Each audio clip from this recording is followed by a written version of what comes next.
嗨，这里是轻声慢读。今天我想和你读一本温柔又真实的书。蛤蟆先生去看心理医生。这是一场关于抑郁与疗愈的心灵对话，也是每个学会与自己相处的人都要走过的10次内心冒险。今天我们要来讲一本书，叫做《蛤蟆先生去看心理医生》。你如果是第一次听到这个书名，或者说哇哦，这是本童话吗？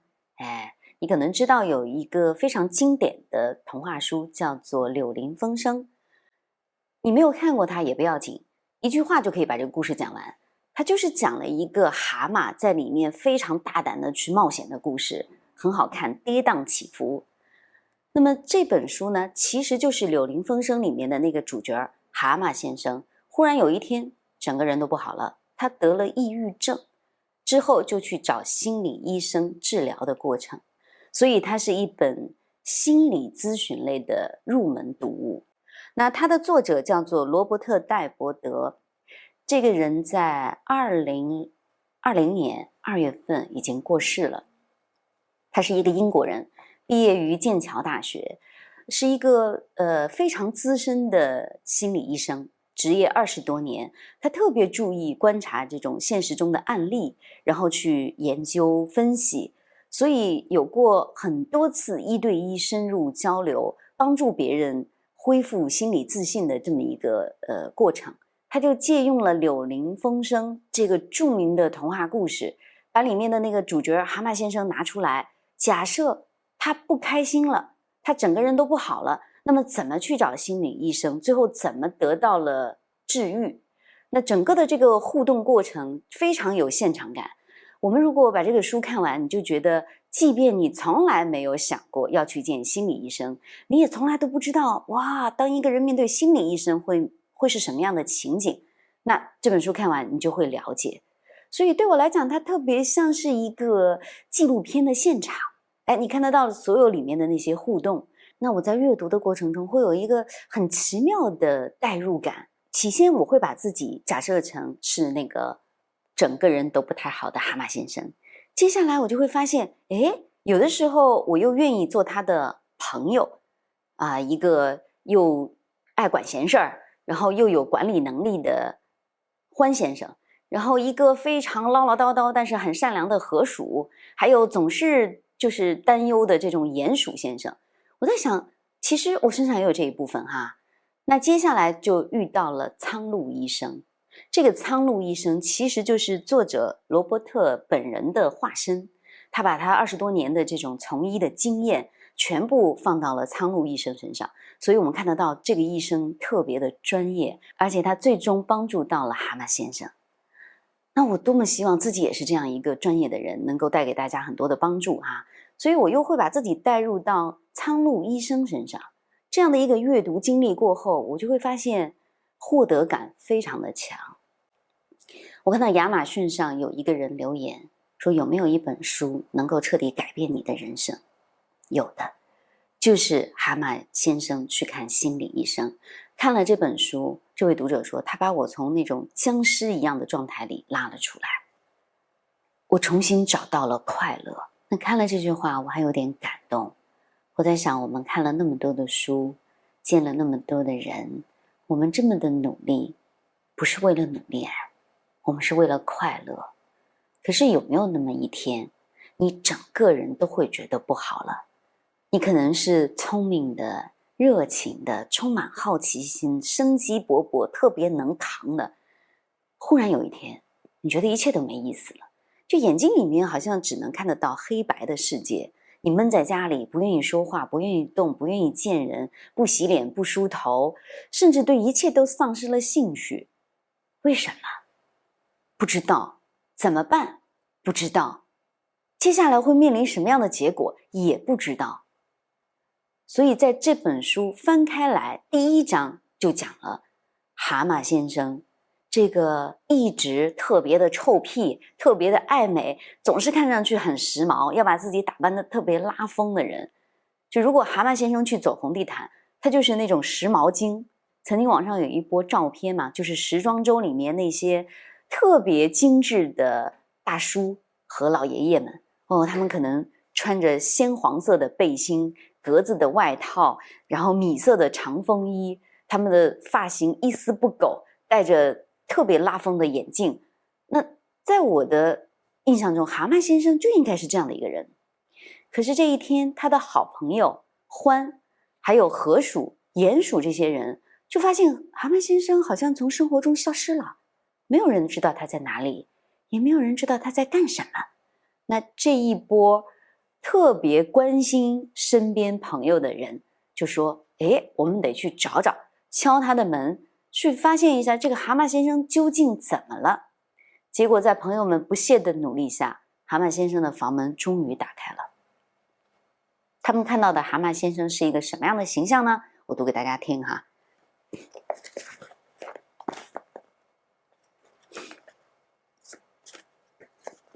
这个书里的一段特别有意思，他说鼹鼠用力的一拉，后门出乎意料的开了。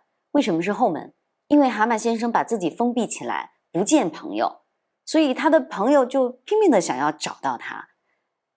屋子里面是他从未见过的有史以来最悲伤的蛤蟆。他为什么悲伤呢？大家不知道。可是这个悲伤啊，就像颜料一样染遍了他的全身，你看一眼就会发现蛤蟆先生整个已经跟原来不一样了。他的大眼睛半睁着，神色暗淡，他总爱在家穿的板球毛衣上面沾满了食物的油渍，还有他的灯笼裤，以前总是很合身，现在像两只装土豆的麻袋一样，从腰上松松垮垮的垂落。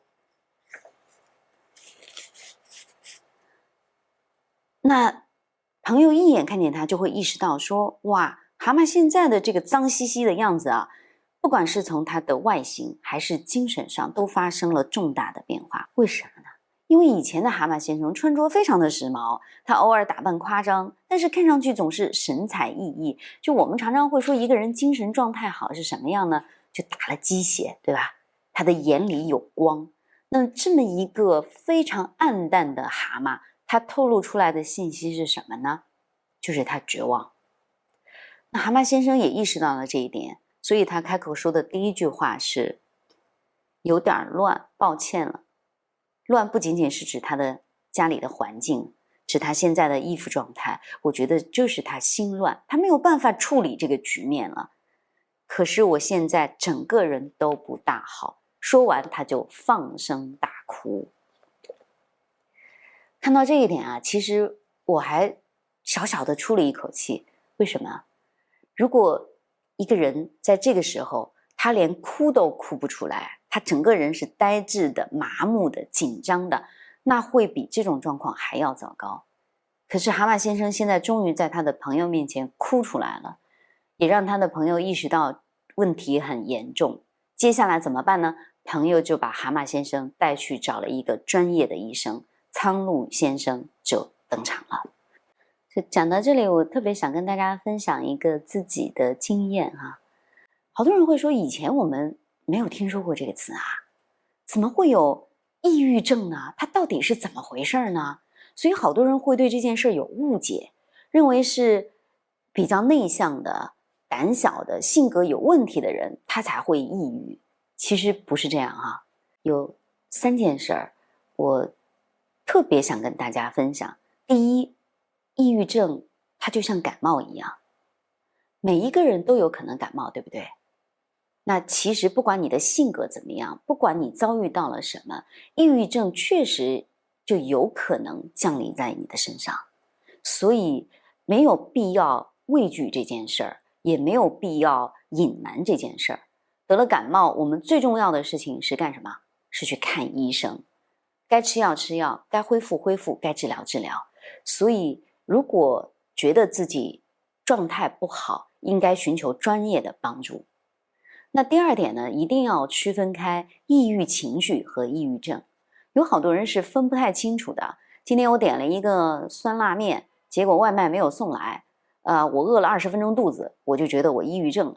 其实你可能就是有一点焦虑，有点烦躁，有点不开心，他没有到抑郁的程度。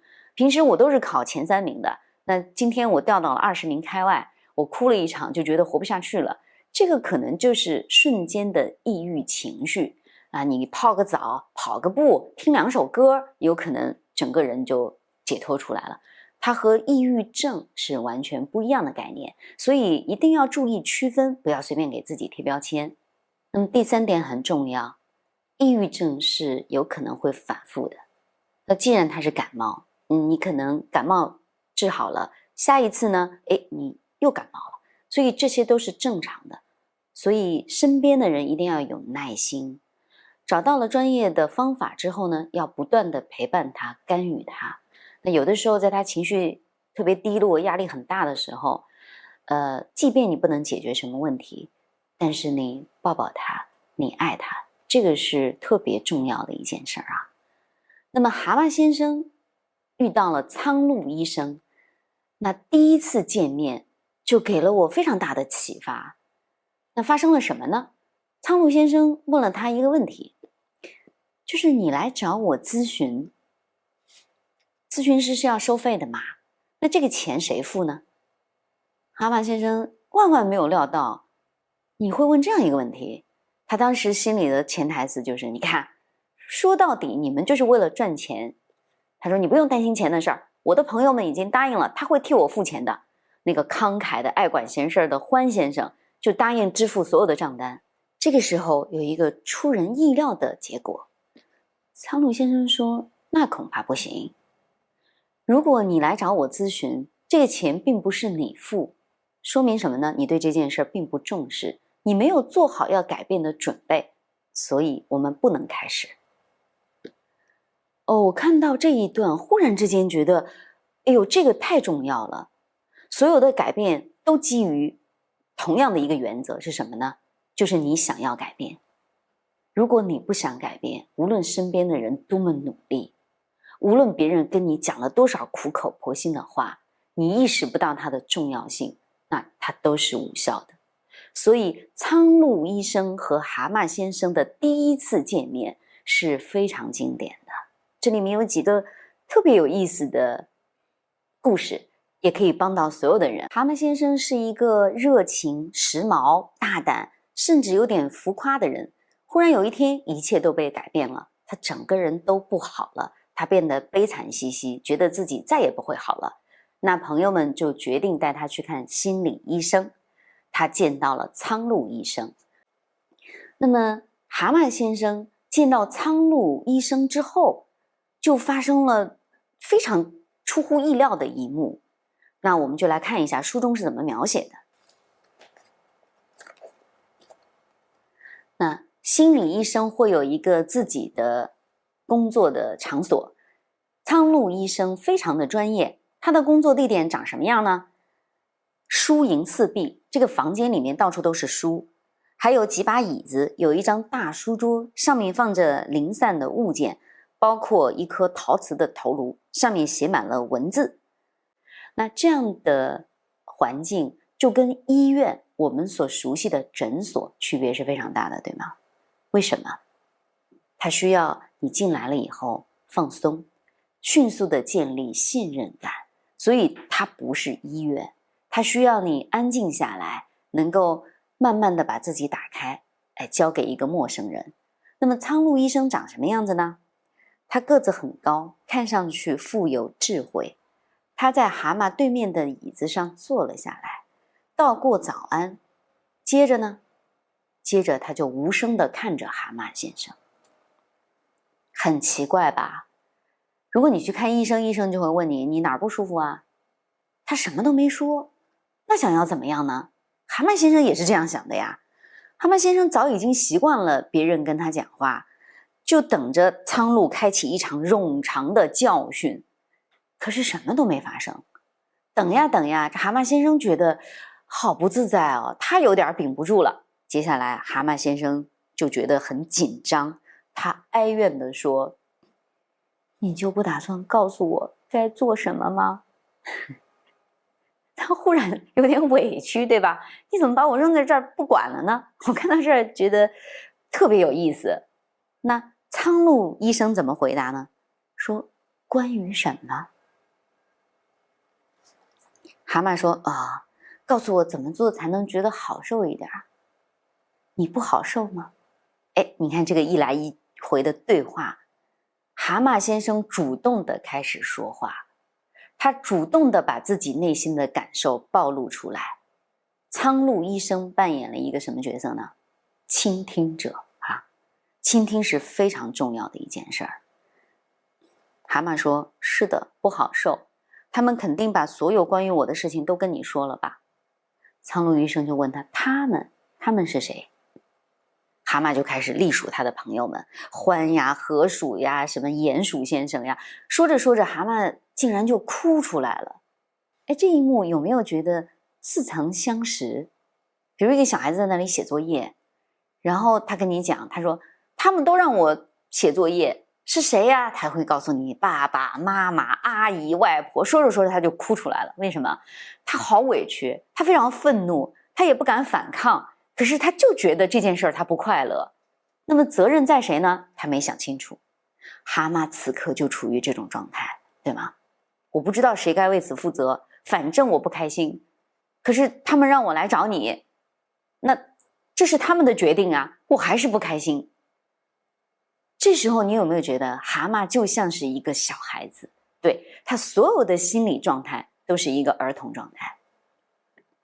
那苍鹭就开口了，他先等着蛤蟆先生哭，等他哭完，等他停下来，苍鹭问他：“你能告诉我为什么来这儿吗？”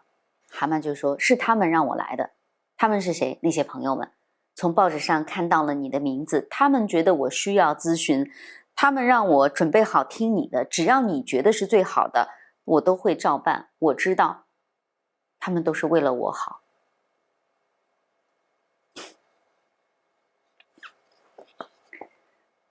这句话你此生一定说过很多次。我知道，他们都是为了我好。你可能也对别人说过，我这样做都是为了你好。特别需要警惕啊！为了你好，这个词的主语是谁？是我哈，我这么想，我是为了你好。可是人家真的觉得这样是好的吗？我为了你好，觉得你应该每天吃一个苹果，可他坚定的认为我就是想吃一个香蕉，我不要苹果。那么到底谁错了呢？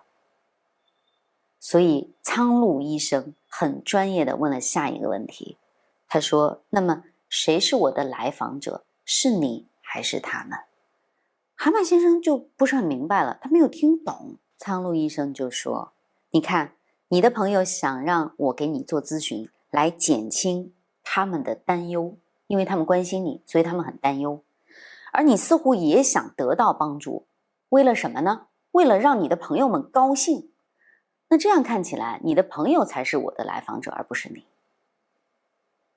有没有发现，在这里面有一个特别重要的词，就是你来看医生，不是为了解决你的问题，你是为了让你的朋友们放心，为了让他们高兴。比如一个孩子学钢琴，他根本不想要弹钢琴，他考完了钢琴8级之后，把这个证书放到爸爸妈妈面前，说：“你们让我干的事儿我已经做完了，从此以后我再也不要碰这个琴一下，对吗？这时候我做这件事儿是为了让你高兴，为了取悦你。”那这里面最根本的问题是什么呢？蛤蟆先生困惑全部写在脸上。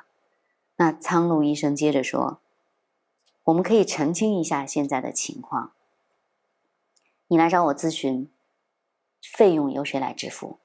那蛤蟆先生就很生气，他说：“你根本不需要为钱担心，你看你就是为了赚钱。我的朋友已经保证他会支付所有的费用。”那么苍鹭医生怎么看待这件事儿？他说：“这恐怕不行，我们今天就到此为止，你可以不用再来找我了，你就当是一次体验。”为什么呢？难道钱都行不通吗？是不是很愤怒？的确是，钱也行不通。那什么行得通呢？苍鹭医生就给出了一个很明确的答案。什么是行得通的呢？只有当你真正的愿意接受咨询，愿意为自己负责，而不是要取悦你的朋友，我们才能够合作。蛤蟆先生终于听懂了，我们两个竟然是合作关系。合作意味着什么？双方都要认可和接受。接下来发生的一切，不光是医生的责任，也是自己的责任。这才是心理咨询最良好的开端。如果没有这个开端，一切都不能开始。这就是蛤蟆先生从心理医生那里学到的第一课。只有当你想为自己负责的时候，改变才会发生。苍鹭医生就和蛤蟆先生达成了共识，我们先来预约10次的面谈。那每一次呢，需要付费40英镑。最重要的是，这个钱必须由蛤蟆先生自己支付。故事发生到这里，大家好像觉得哇，一切有了一个保证。那么接下来会怎么样呢？接下来蛤蟆先生问了一个我们都非常关心的问题。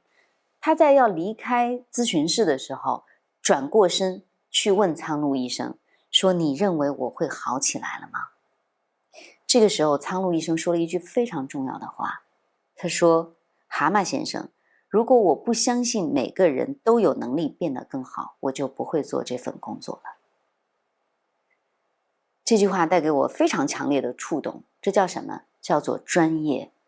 当你有了一个愿望，一定要用专业的方法来让这个愿望达到最好的结果。所以有一些人啊，当发现自己不开心的时候，他可能去算命他去塔罗牌，然后他去什么神神鬼鬼的做一些奇怪的事情，甚至说，哎呀，我们好像多吃一点这个鸭血就能够让自己这个气血旺盛，就不容易抑郁。就这些方法到底有没有作用呢？即便它有，可能就是心理上的一点点暗示作用。一旦我们遇到了比较重大的挑战，首先要有好的方法，找到专业的人来解决这件事儿，这是很重要的一个原则哈。那么在接下来10次咨询中，发生了一系列的改变。刚开始，蛤蟆先生会认为，天哪，我的前半生活的就是一个蠢蛋嘛。那苍鹭医生，你的出现就是为了不断的证明我是一个非常愚蠢的人吗？这真是很崩溃。所以他一度甚至想放弃整个的咨询过程。蛤蟆先生第一次见到心理医生就学会了一个道理，那就是必须要完成的事儿，只有靠自己才能完成。那第2次他又来到了咨询室，见到了苍鹭医生，发生了什么呢？他觉得压力特别大，焦虑感就不断的上升，一想到要开始咨询了，他就非常的害怕。那这个时候，苍鹭医生说了什么呢？蛤蟆先生，今天你感觉怎么样？好像很平常的一句话嘛。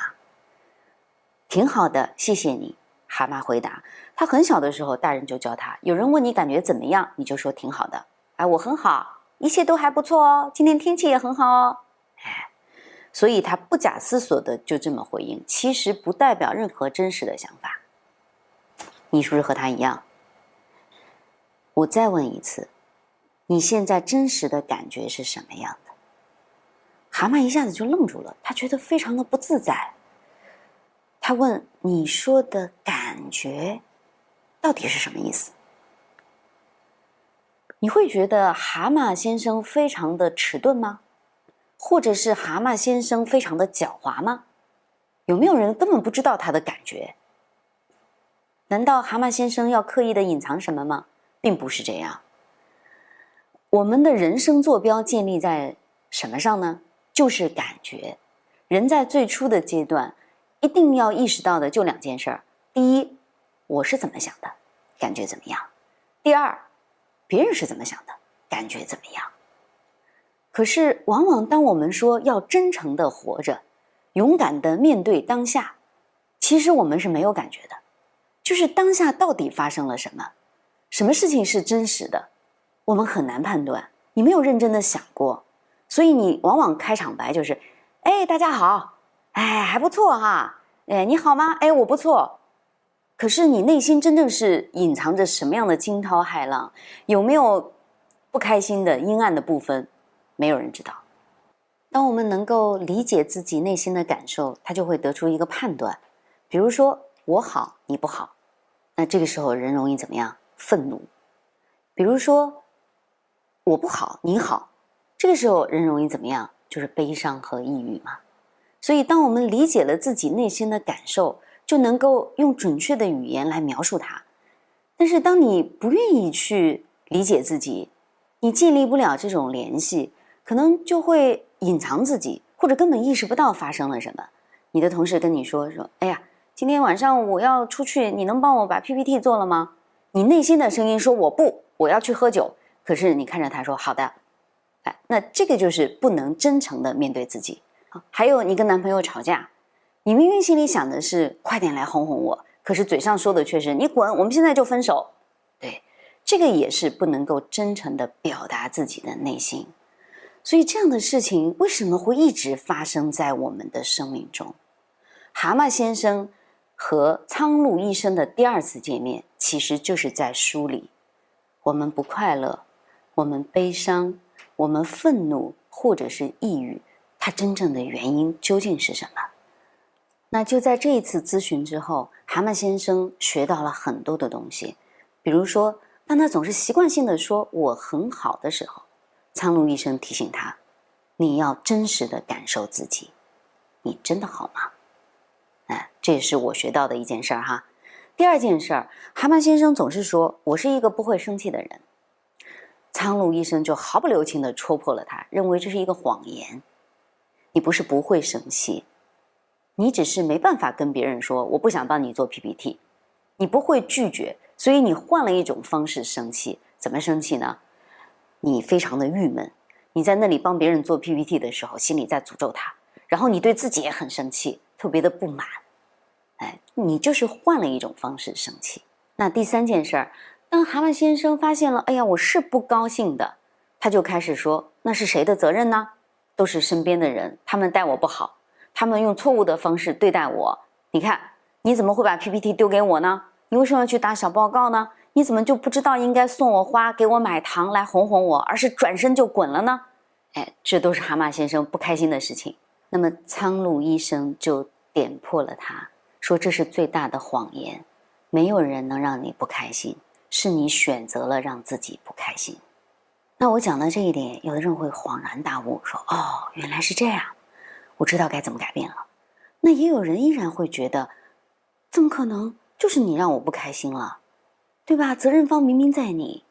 所以理解自我的状态，分清楚责任，这是一个很艰难的道路。那么苍鹭医生就提供了一个很简单的方法，我们每个人都可以对照一下。也就是说，人的行为和感受是可以分为3种状态的。我们来看一下自己处于哪一种状态啊？第一个叫做儿童自我状态，就这个时候你的行为和感受都像一个小孩子啊，今天很热啊，好热，我要脱衣服。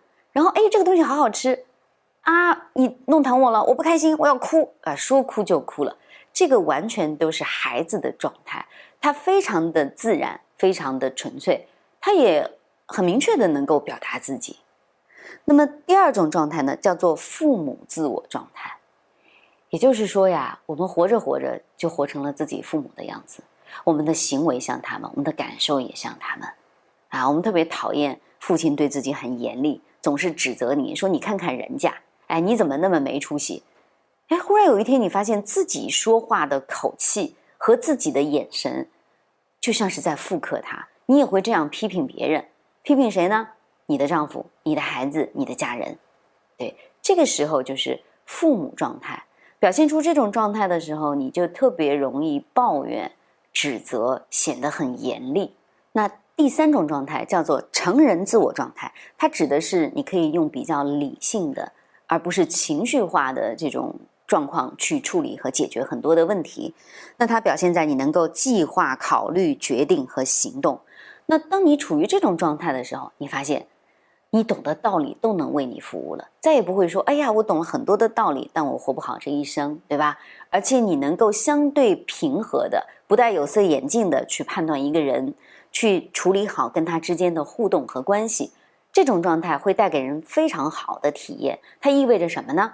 你脱离了小孩子，脱离了童年，你不会用那种情绪化的、不理性的、不可控的状态来处理事情。那你也不像是一个动辄生气和抱怨的父母你会有很多固定的判断，而且不柔软，显得咄咄逼人。那成人状态就意味着你能够基于事实来处理身边的很多事情。那听过了苍鹭医生的这个理论，蛤蟆先生立即就举手说：“哎呀，你快点调整我，让我进入那个成人的自我状态，这不是所有的事情都会好起来了吗？”哎，你也是这样想的，对吗？那苍鹭医生就会告诉他，其实啊，这3种状态没有什么高下之分，而且这3种状态不可能单独存在。也就是说，在我们每个人身上啊，这3种状态都会交叉出现的，有的时候还同时并存。同样的一件事儿，比如你跟孩子玩的时候，你会觉得你也像一个小孩子，跟他一起放风筝、搭乐高，你都特别的开心，你也会有无穷无尽的好奇心。那同时呢，你又会自动的有身为父母的责任感，你会关心，他不要玩的时候夹到了手，对吧？不要有什么危险的状况发生。那这个时候你又很理智嘛，所以又有成人的状态。所以在很多时候，我们没有办法单独的把一种状态固定在自己的身体里。这也就是为什么面对同样的一个情景，人会那么的丰富，那么的不一样，会做出各种各样的选择，说出一些让你觉得哇，我怎么没有想到的话啊。那在接下来10次的咨询中，蛤蟆先生学到了什么呢？我也想分享给大家。其中特别重要的一点就是苍鹭医生告诉我们，人会有3种状态，一个叫儿童型，第2种父母型，第3种成年型。那什么叫做儿童型呢？也就是说，他的行为和感受都是一个小孩子的状态，这和他多大年纪是没有关系的。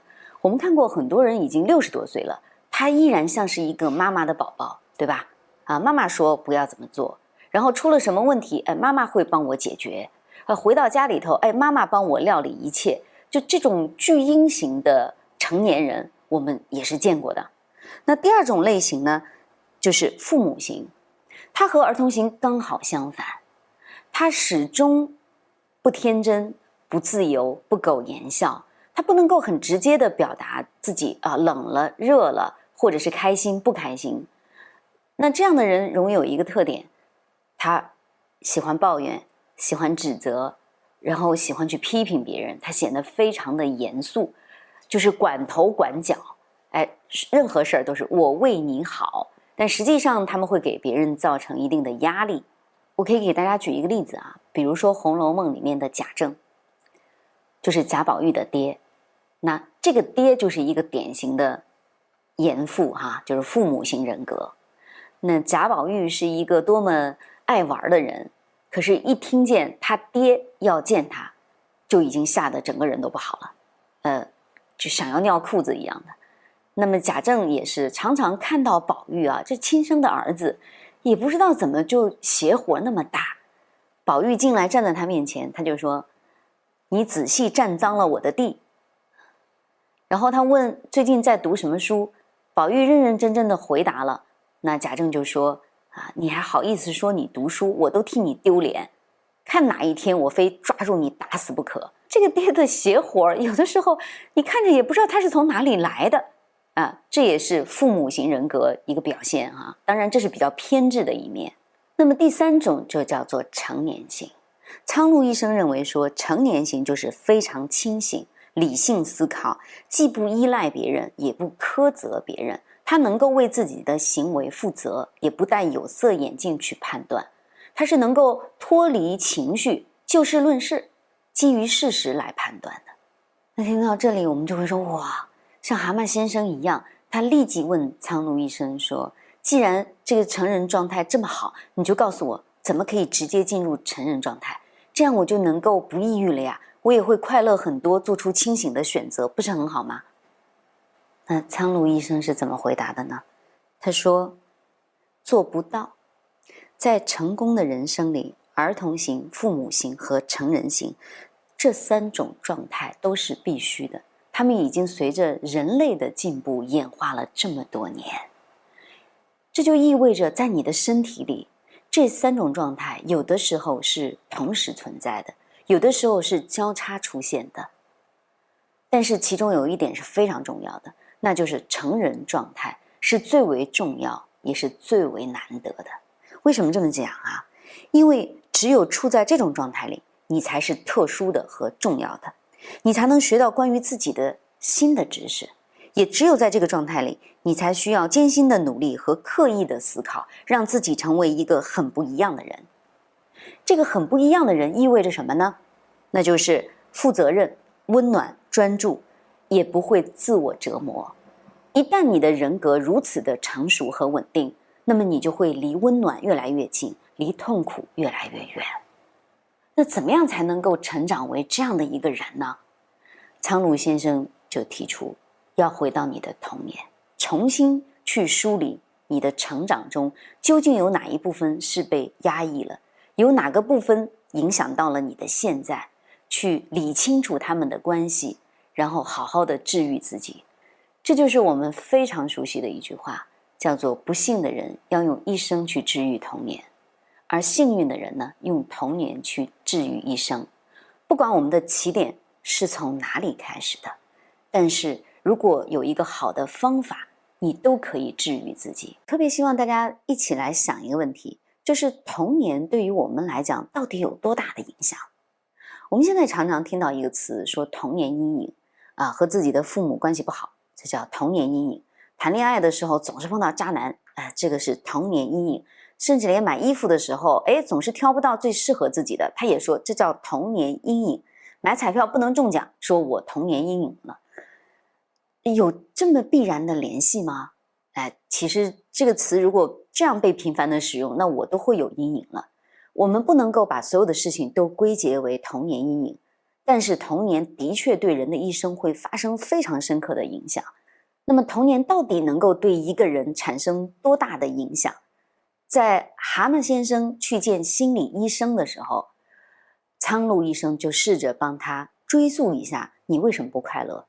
为什么你会抑郁？你现在觉得这么绝望？那他有什么深刻的原因？这个原因拉呀拉呀，就扯回到了童年。那听到这儿，其实蛤蟆是非常愤怒的，他在反抗。他说得了吧，我整个的人生不可能都照着童年的经验来吧。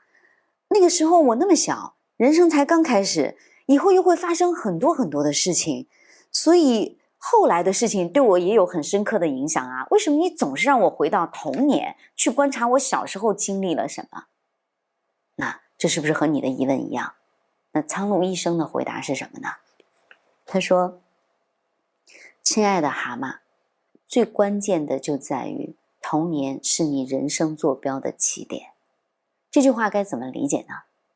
一旦我们在童年的时期形成了自己的态度和观点，那它就会伴随你很长一段时间，你会不断的重复用这种态度和观点形成你的选择。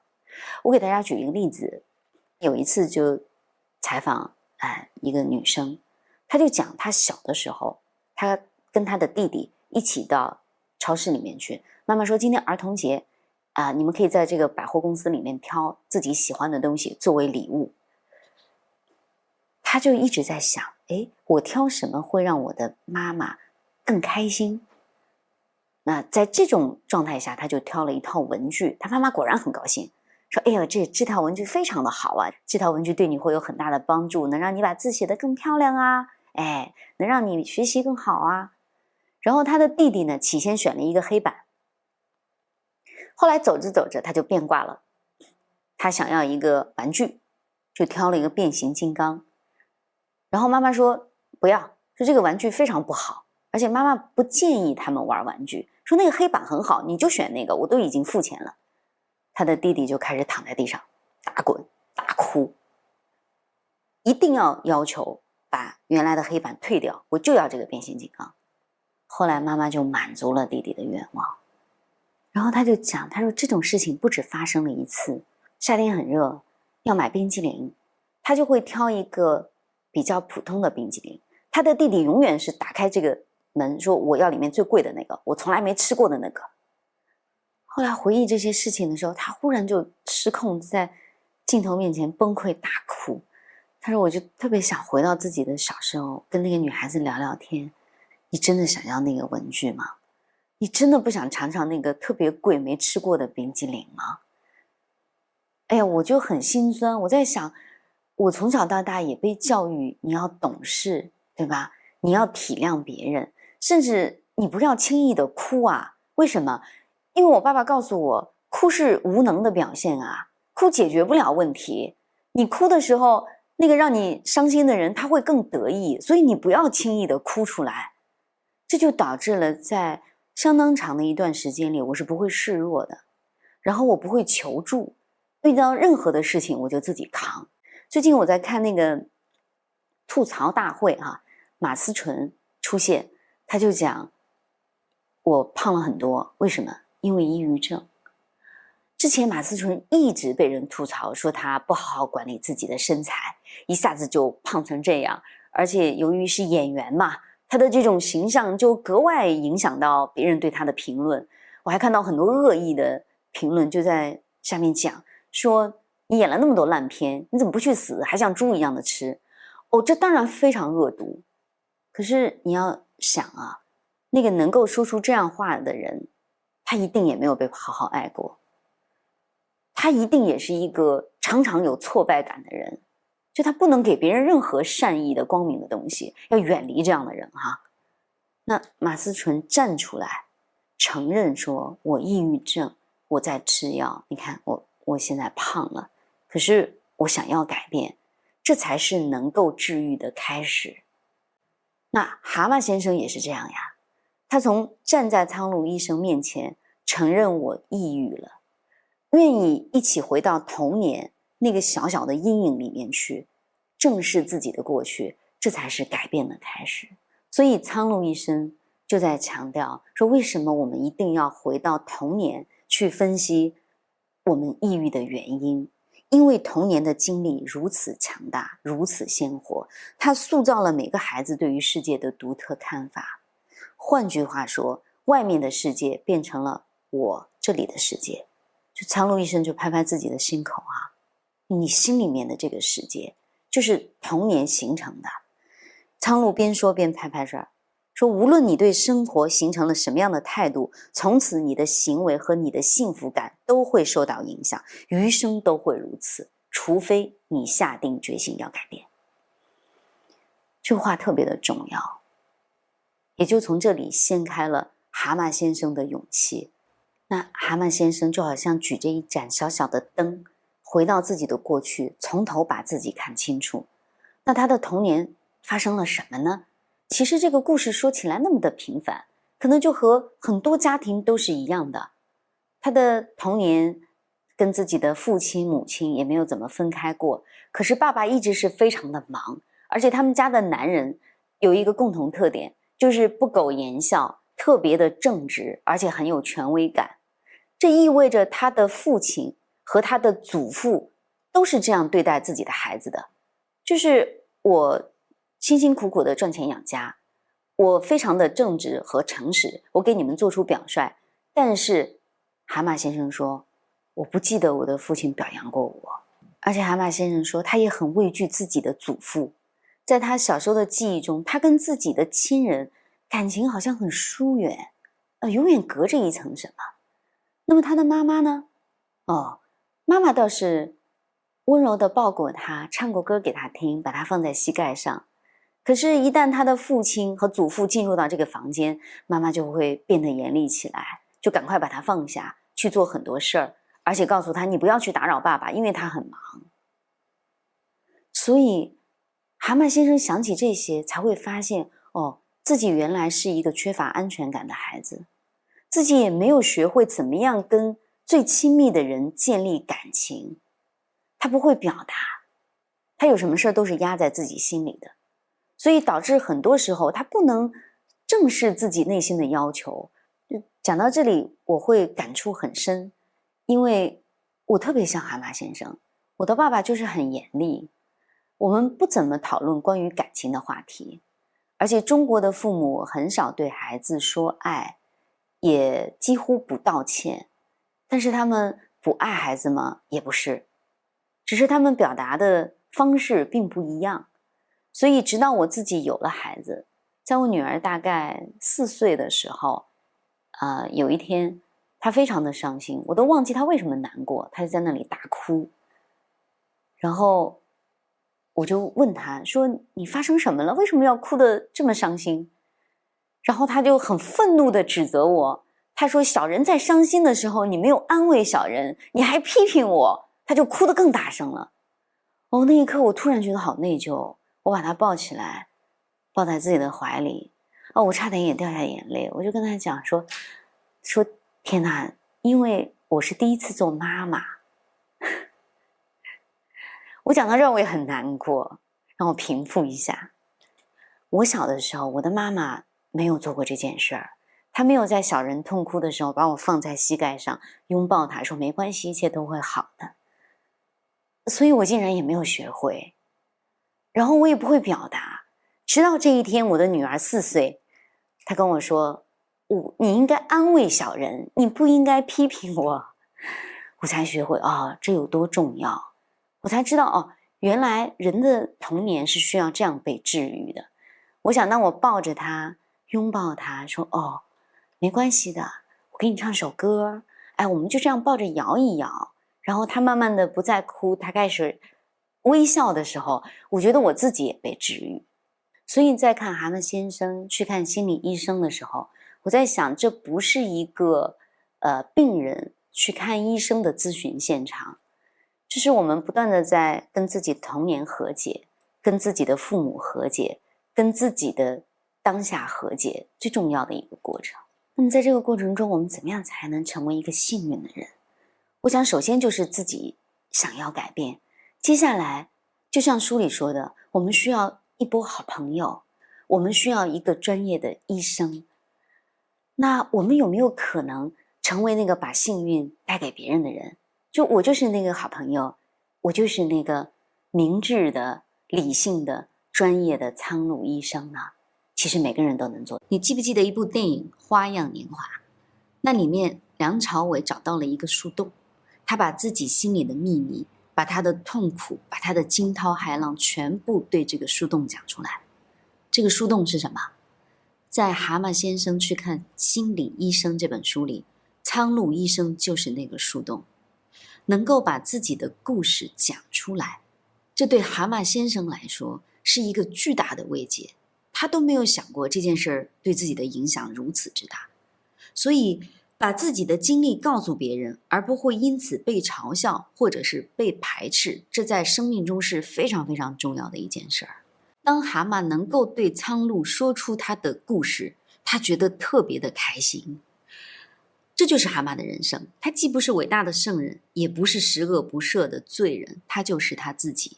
这句话意味着什么？就是能够真诚地接受当下的这个自己。而最让蛤蟆高兴的是，苍鹭倾听的样子看起来是真的感兴趣。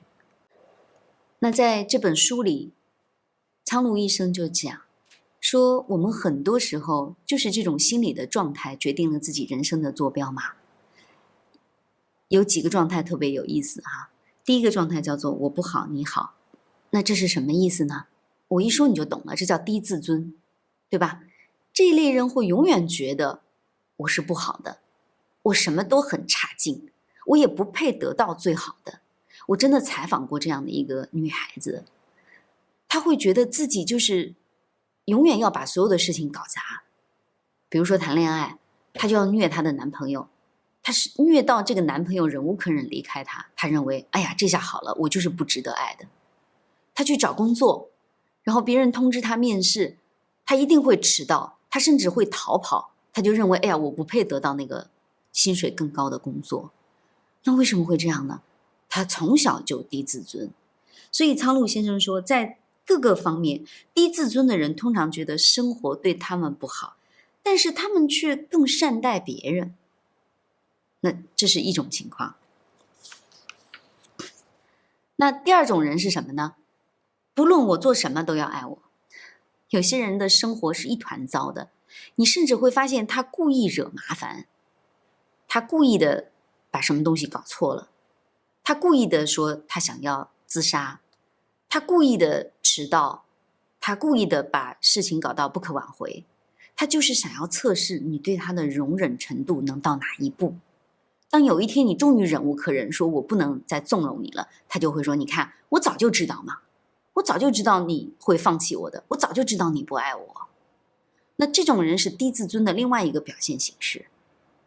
那苍鹭医生就告诉蛤蟆先生说，这种游戏非常的危险。这意味着什么呢？如果你尊重的或者是你爱的人，因为你的所作所为放弃你，你会觉得痛苦，孤零零一个人。那这种人是非常容易抑郁的，也会把命运推向一个不可测的境地。但是特别好玩的是，这种人大部分都属于那种儿童型人格的。但是另外一种人格就是父母型人格，他们的核心词是挑剔嘛，他们的心理语言是刚好反过来的。那个低自尊的人是说我不好，你好。可是父母型人格的人是什么呢？他们常常会说我好，你不好，所有出了问题都是别人的错。叫出租车，他找不到你，你这个混蛋，你看就是你找不到我啊！叫一个外卖，他走错了，你看你笨吧，就是你不好。在一个单位里面，他总是没有被重视，没有拿到更好的薪水，都是领导不好，都是同事不好，他们没有善待我。这种人常常容易愤怒和生气，但特别有意思哈，这种人是非常不容易抑郁的。为什么呢？因为他们愤怒，他们一旦愤怒就找到了出口，就把自己的情绪宣泄出去了。因为都是别人不好嘛，问题都在人家身上，所以他发脾气，他易怒，但是他不容易抑郁。所以当我们想要摆脱不快乐，摆脱抑郁，摆脱愤怒，让自己非常的理性、光明和积极的时候，其实不是为了分辨哪个高哪个低，哪个好哪个不好，而是要知道会有这些状态，而这些状态是不同的，以及形成它们的原因是什么。所以苍鹭医生讲了一句话，他说蛤蟆，人生的剧情如果能够避开残暴命运如投石飞剑般的摧残，你看这句话讲的，命运是很残暴的，投石飞剑般的摧残你。如果我们能够写一个剧本，把这些东西都丢到一边去，它不会在我们的剧情里发生，那该有多好，是吗？但是人生的剧本并不是我们能够预测的，不过我们可以做到改变剧本的走向。怎么改变呢？我们可以探究一下怎么应对那个最糟糕的状况。那我们就会跟蛤蟆先生一样问一个问题，说那人生的剧本到底从哪来的？我们能自己改写吗？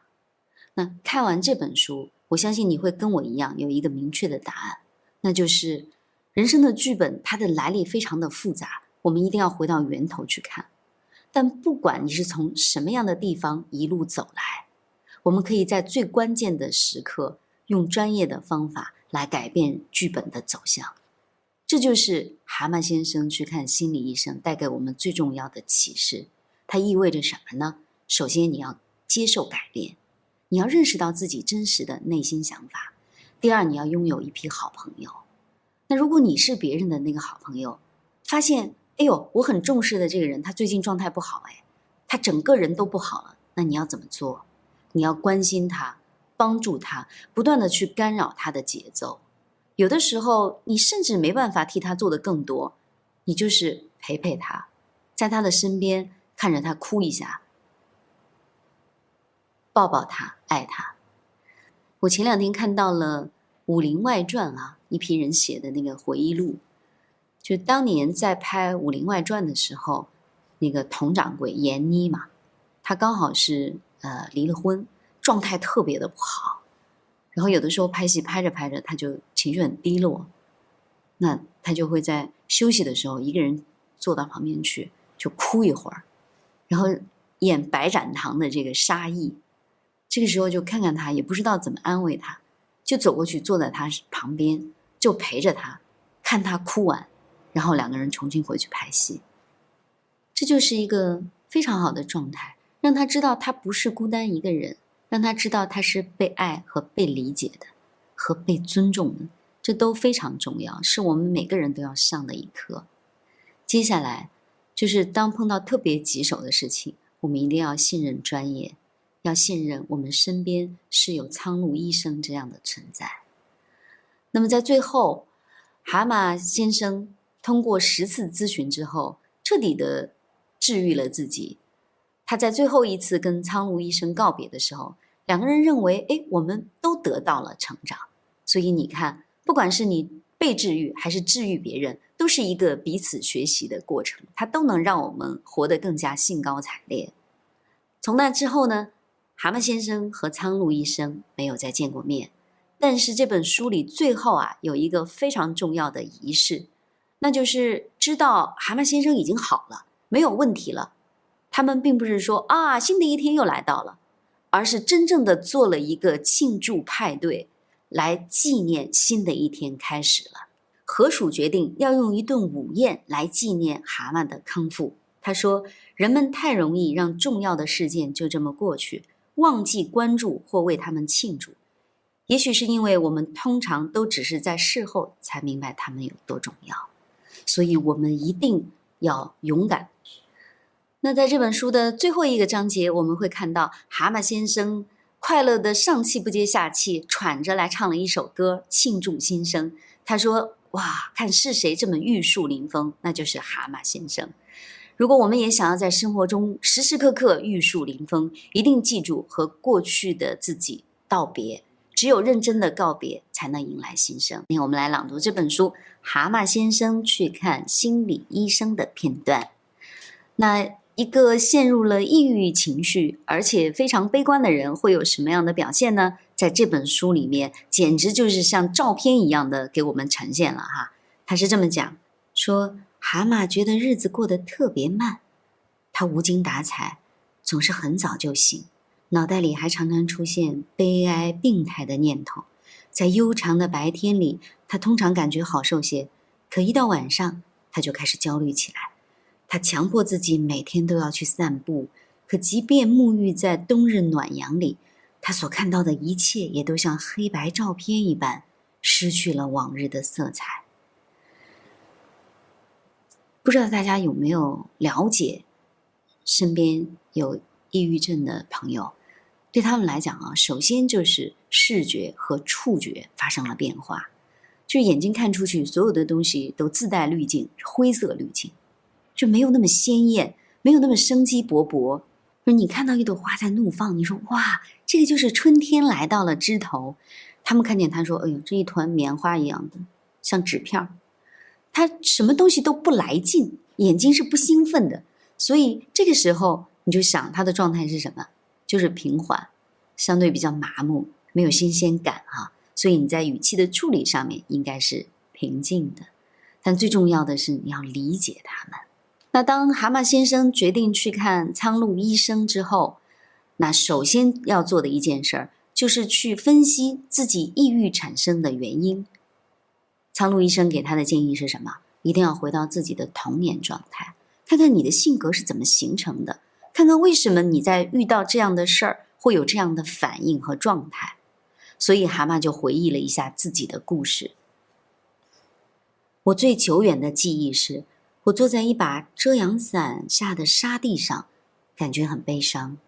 我们总是去康沃尔郡一栋黑乎乎的叫苔藓屋的大宅子里度假，你得走上台阶才能进屋，从那儿能看到海港的漂亮景色。可我每次去那儿都不开心。父亲只有到周末才下楼，作为独生子，我只能和保姆还有母亲待在一起。母亲永远在忙，以至于我大多数时间都是独自待着，黯然神伤。那他父亲是一个什么样的人呢？他说，我想他应该是那一代人的典型代表吧，努力工作，用家长作风对待下属，用道德说教对待家人。我还很小的时候就被祖父带去参观酿酒工厂，被别人称作蛤蟆少爷。我还记得祖父指着我对工头说，这可是未来的董事长，而我却感到害怕。为什么？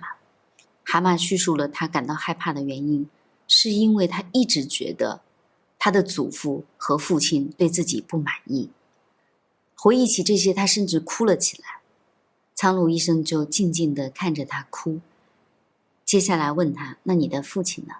蛤蟆就擤了擤鼻子，接着说，我总觉得父亲希望自己能活成祖父那样，可实际上他并没有，所以才会对我加倍严厉和专制。现在想起他，哪怕他死了有20年了，我还是能感觉到他对我的不认可。我从没成为他希望看到的我。那这句话讲得多绝望，我从没成为他希望看到的我。有很多的亲子关系里面其实都是这样，因为孩子觉得不被认可，不被接受，所以反而疏远、冷淡和抗拒。我看过一个调查报告啊，是说小孩子在0到2岁之间，他所能形成的是什么呢？是安全感。那么在2岁到5岁，他所能形成的是什么呢？是情感关系，他能感受到爱。那么在5岁到10岁，他已经上学了嘛，他所最重要的形成的是什么？是关系，怎么处理自己和社会上这些人之间的关系。我们来看这3个特别重要的阶段，就是0到10岁。那其实父母在这个阶段对孩子的影响是非常大的。那么应该怎么样对待孩子？怎么样建立跟他的感情？怎么样表达自己对他的期望？这其实是要认认真真学习的。那在书中我也总结了一下苍鹭医生的几句话，分享给大家，是我们时时刻刻可以提醒自己的。第一句话，如果我不相信每个人都有能力变得更好，我就不会做这份工作了。第二句话，我会对你倾注我全身心的关注，我也希望你对咨询是全心投入的，但归根结底，这一切都取决于你。第三句话，要充分理解自我，情绪并非可有可无，而是自我的核心。第四句话，你该对自己的行为负责，还包括你自己的情绪。